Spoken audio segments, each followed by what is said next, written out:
O São Paulo bem que tentou, mas não conseguiu vender Antony. E a consequência da permanência dele pode ser salários atrasados no Morumbi.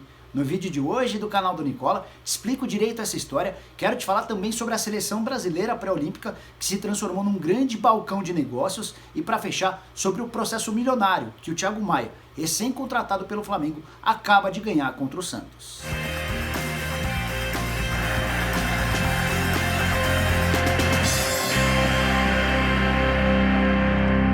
Fala aí pessoal, sou o Jorge Nicola, bem-vindo a mais um vídeo do meu canal. E antes de começar a passar as informações, só dois rápidos pedidos. Primeiro, se inscreve aí, é só apertar esse botão vermelho de inscreva-se. Depois me segue lá no Instagram, @JorgeNicola, beleza? Bom, quero começar falando sobre a seleção brasileira pré-olímpica, que vai bem dentro de campo e está garantindo muitos negócios. Tem um lado positivo, mas pode ser olhado também como um lado negativo, esse balcão de negócios em que se transformou a seleção brasileira. Já foram vários os casos de atletas negociados. Vou te falar a lista aí. O Renier, meio atacante do Flamengo, jogador mais caro de todos. 30 milhões de euros ou 141 milhões de reais foi vendido do Flamengo pro Real Madrid. Depois aparece o Matheus Cunha, que é o centroavante da seleção brasileira. Ele pertencia ao RB Leipzig, da Alemanha, e está indo para o Hertha Berlim, um negócio de 22 milhões de euros ou 103 milhões de reais. Na sequência aparece o Bruno Guimarães, volante que era do Atlético Paranaense e fechou com o Lyon por 20 milhões de euros ou 94 milhões de reais. Ainda tem o goleiro Cleiton, que assim que o torneio acabar, será anunciado como novo reforço do Red Bull Bragantino, em negócio de 5 milhões de euros ou 23 milhões de reais. O Cleiton pertencia ao Atlético Mineiro. Para fechar, o último dos jogadores já oficializados que mudaram de clube ao longo da competição é o Caio Henrique, lateral esquerdo, que jogou no ano passado pelo Fluminense, mas pertence ao Atlético de Madrid e está sendo emprestado ao Grêmio por 2 milhões e 300 mil reais. Somando todas essas negociações, a gente está falando de 363 milhões de reais. Muito dinheiro para jovens que são sub-23.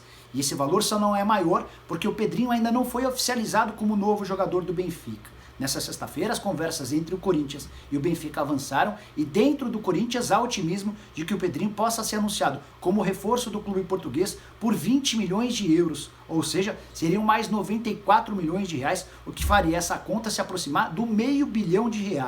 Você quer mais números impressionantes? Pois saiba que o Valls, zagueiro que pertence ao São Paulo, estava nessa lista de convocados. Ele chegou a participar da preparação da seleção brasileira pré-olímpica, mas se contundiu. Teve de operar o joelho e por isso o negócio com o Red Bull Bragantino foi cancelado. Ele estava sendo fechado por 6 milhões de euros ou 28 milhões de reais. E aí tem o lado positivo e o negativo. O positivo é que a gente continua produzindo bons jogadores. Por outro lado, a pulguinha que fica atrás da orelha é: será que esses jogadores valeriam tanto se fossem convocados? Porque vários clubes não tinham motivos para liberar esses atletas, até porque eles desfalcam seus times nos campeonatos estaduais.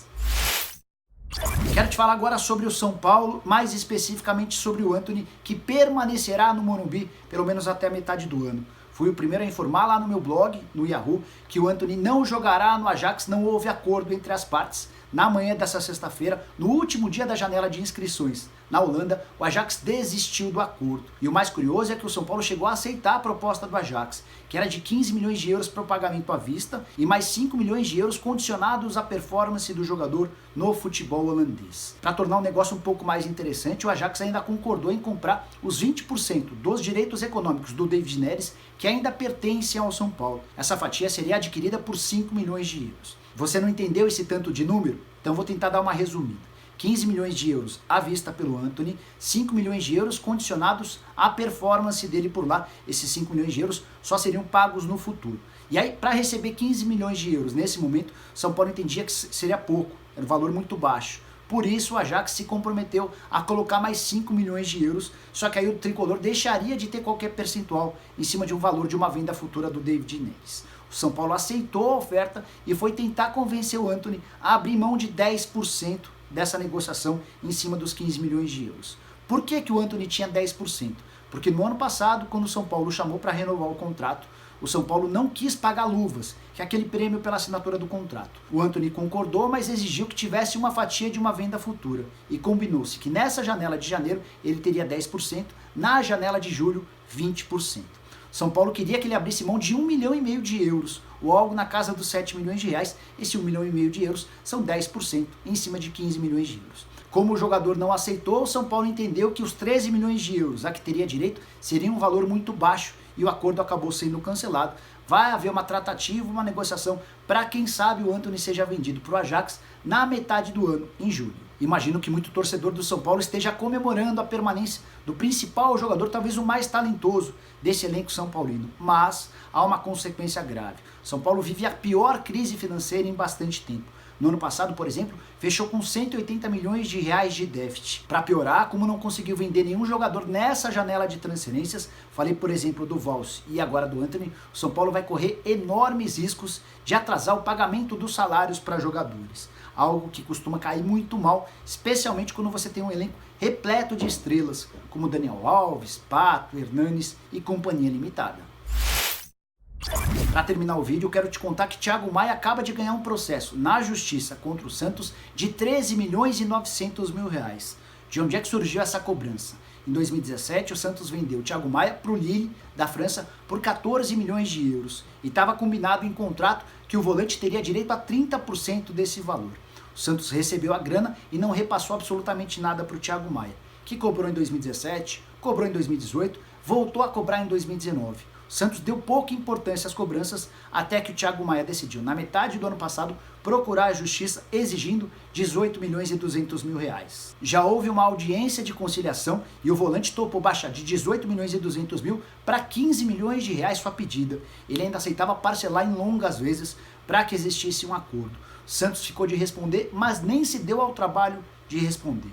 O processo acabou continuando e em janeiro desse ano, dias atrás, a justiça condenou o Santos a pagar 13 milhões e 900 mil reais ao Thiago Maia. E o grande ponto é que o Santos passa por enormes dificuldades financeiras e dificilmente vai conseguir cumprir essa cobrança. A consequência básica, a tendência é que o Santos tenha contas bloqueadas, suas contas bancárias, e a partir daí vai ter dificuldade com o fluxo de caixa e pode também atrasar salários. Para garantir que o Thiago Maia receba esses 13 milhões e 900 mil reais, a justiça também pode acabar bloqueando algumas receitas do Santos, como venda de jogadores e até cotas de televisão, algo que tem sido comum nos últimos meses, especialmente da administração do José Carlos Pérez. E aí vai uma cornetada ao atual presidente do Santos. O Thiago Maia anda bem bravo com ele, porque tentou inúmeros contatos nos últimos meses para tentar chegar a um acordo que não necessitasse da justiça. Só que o Pérez ignorou por completo, tanto o jogador quanto o seu staff.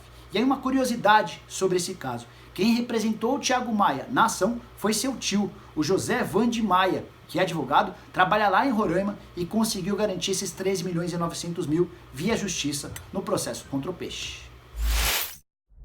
Bom pessoal, eram essas as informações que eu queria dividir com vocês. Espero que tenham curtido o vídeo e deem um like por aqui. Quem ainda não se inscreveu no canal do Nicola, bem fácil. Só apertar o botão vermelho de inscreva-se, aproveita e aperta o sininho para ser notificado toda vez que pintar vídeo novo ou live. Quem usa Instagram me segue lá, @JorgeNicola. E para fechar, queria que você usasse o espaço para comentários aqui no vídeo para deixar sua opinião sobre os assuntos que eu falei, para deixar sugestões de vídeos que você gostaria por aqui e para criticar sempre com educação, sem xingamento, esse tipo de coisa. Beleza? A gente se vê numa próxima. Até!